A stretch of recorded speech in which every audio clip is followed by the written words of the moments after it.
You have spent 5 years of your life meticulously following the rules.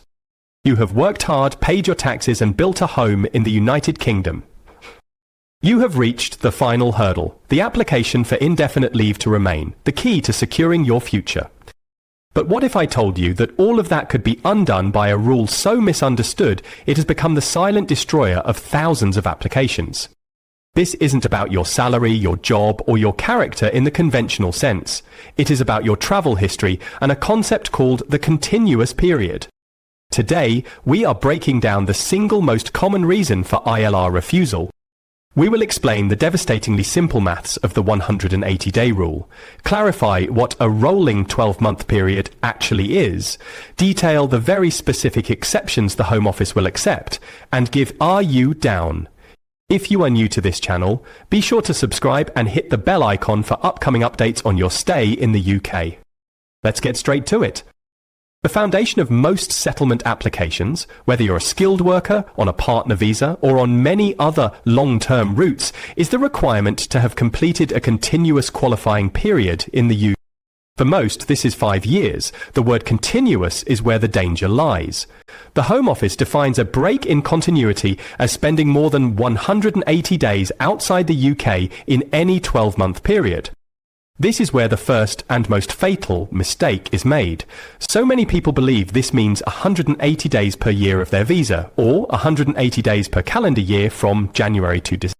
They think, my visa was issued in May, so from May this year to May next year, I must be under 180 days. This is wrong, and this misunderstanding will lead to a refusal.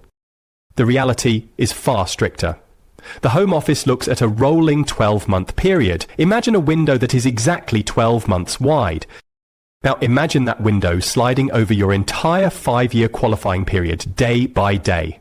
At no point as that window slides along your timeline can the number of absence days seen within it ever exceed 180. Let me give you a practical and frankly terrifying example. Let's say you take a long trip home for 100 days in the second half of your second year. You come back to the UK and in the first half of your third year, you take another long trip for 90 days for a family wedding and extended holiday. In your mind, you might think, well, it was 100 days in year 2 and 90 days in year 3, both are under 180, so I'm fine. But you are not fine. You are heading for a refusal. Because the Home Office will place their 12-month rolling window over that period and it will capture the end of your second year and the beginning of your third. Inside that single 12-month window, they will see a total of 190 days of absence. You have broken the continuous period. Your 5-year clock is considered reset. This is the trap. It is not about separate years. It is about any conceivable 12-month block within your history. This means you must be constantly aware of your travel. A holiday here, a work trip there, a family emergency. They all add up, and they can inadvertently push you over the limit if they fall within the wrong 12-month window. So, what can you do? Are there any exceptions? The answer is yes, but they are incredibly specific, and the burden of proof is entirely on you. The Home Office will not give you the benefit of the doubt. You must provide compelling, undeniable evidence.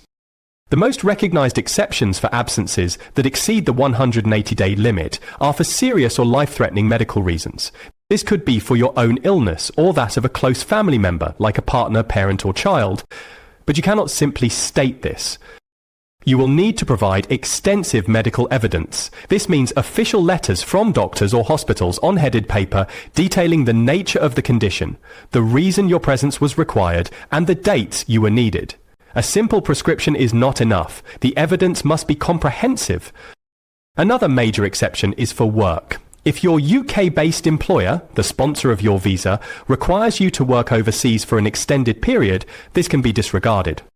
However, this cannot be a casual arrangement. You need an official letter from your sponsoring employer.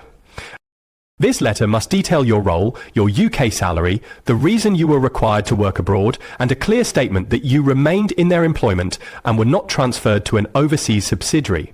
The Home Office wants to see that your career and economic base remain firmly in the UK.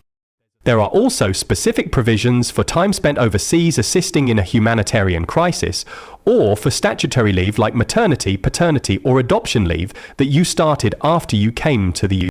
In all these cases, the quality of your evidence is paramount. You need official documentation from recognized organizations, birth certificates, and employer letters confirming the leave period. The key takeaway here is that you cannot simply assume an absence will be excused. You must build a case for it. The Home Office's default position is that any day over the 180-day limit breaks continuity. You have to fight to prove otherwise. So, how do you avoid this nightmare scenario? You become meticulous. You become the accountant of your own timeline. From the very first day your qualifying period begins, you must keep a travel log. A simple spreadsheet is perfect. Record the date you left the UK, the date you returned, the total number of days absent for that trip, and the reason for the trip. Crucially, you must also have a column that calculates the rolling 12-month total. This is your early warning system.